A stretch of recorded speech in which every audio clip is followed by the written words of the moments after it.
রাজধানীর এভারকেয়ার হাসপাতালে চিকিৎসাধীন বিএনপির চেয়ারপারসন ও সাবেক প্রধানমন্ত্রী বেগম খালেদা জিয়ার শারীরিক অবস্থা স্থিতিশীল ও কিছুটা ভালোর দিকে বলে জানিয়েছেন অন্তর্বর্তী সরকারের তথ্য উপদেষ্টা মাহফুজ আলম।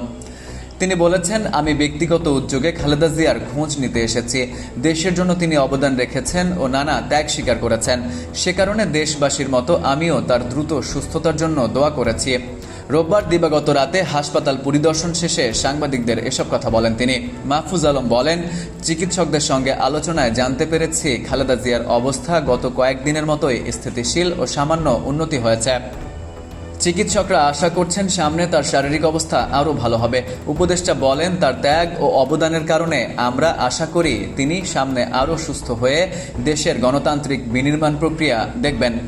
এ সময় বিএনপির ভারপ্রাপ্ত চেয়ারম্যান তারেক রহমানের দেশে ফেরার প্রসঙ্গে মাহফুজ আলম বলেন, তারেক রহমানের দেশে ফেরা সংক্রান্ত সব ধরনের সহযোগিতায় বর্তমান সরকার প্রস্তুত রয়েছে।